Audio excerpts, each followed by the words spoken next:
Interview.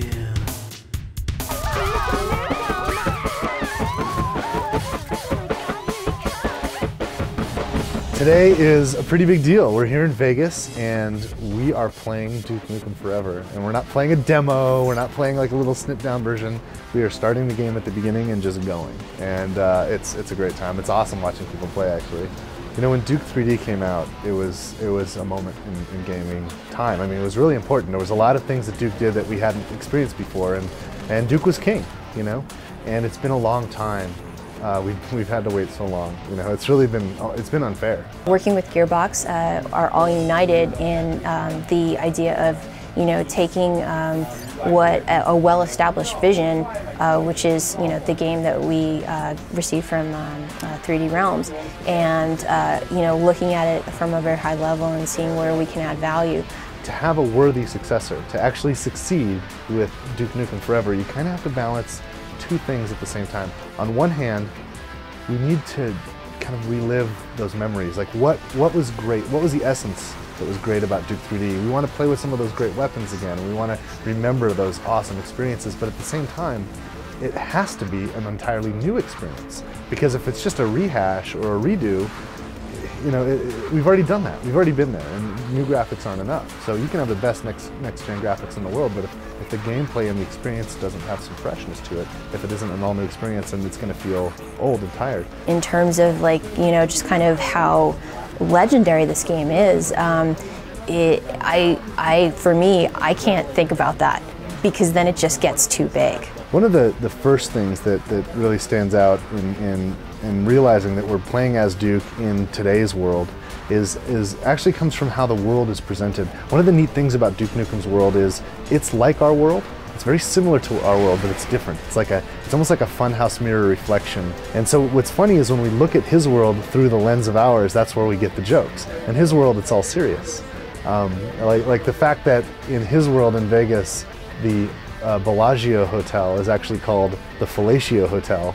That's a joke to us, but in his world that makes perfect sense, and everybody just believes that's the way it is.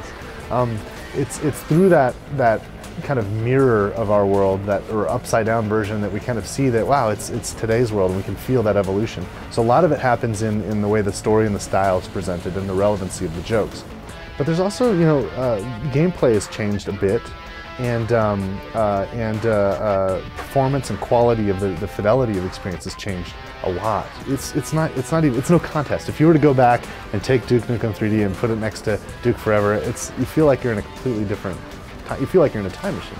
But I actually think that a lot of our gameplay in shooters particularly has actually been devolving. It's been devolving, and what I mean by that is, you know, we used to get games like Duke Nukem 3D or even Half-Life, and it's been a long time since we had a great Half-Life that actually got pacing, where it's not just shoot, shoot, shoot, shoot, shoot, shoot, shoot, where, you know, you have a combat puzzle and a skill test against a particular enemy, and there's methods to defeat that enemy that might be different than the methods to defeat the last enemy, and you apply strategy and tactics, but then after you clear out the level, there's also exploration and discovery and challenges that are cognitive, like a puzzle to solve. Like, I can see the critical path, but I can't reach it. What do I have to do here? And you kind of work something out. And this pacing actually creates a very kind of gratifying and well-balanced experience where we have ups and downs and we feel the spikes, and our adrenaline pumps and our heart races. And then when we're thinking about it, you know, we pause for a moment and we kind of work through the problem, and then we feel that gratification when we figure it out and we solve that puzzle. One of the neat things about Duke 3D was that it didn't just introduce kind of a new balance in gameplay between pacing and pacing and exploration and puzzle solving, but it also had all these tangential experiences with interacting with the world, you know, anything from like, oh, just using a drinking fountain and getting health back, all that kind of stuff. And Duke Forever really takes that to the next level.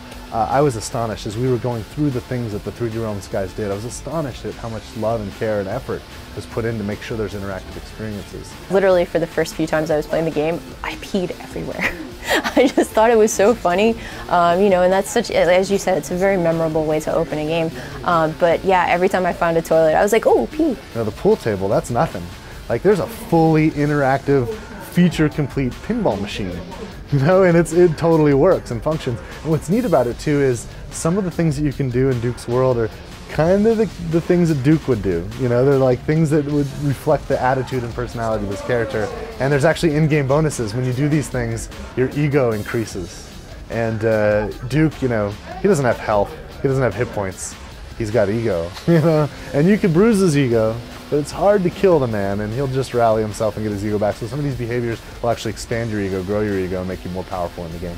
There's some other stuff. There's some really cool hidden things, really cool Easter eggs and stuff, and there's even some in the demo itself. I haven't heard that anyone's found them yet. I know it's super vague, but at the same time, I want people to find it themselves, and I don't want to tell you. Duke Nukem Forever, believe it or not, it's coming in May 3rd on Xbox 360, PlayStation 3, and Windows PC, and I can't wait. It's going to be a wild ride. Looks like those alien bastards drank all my beer.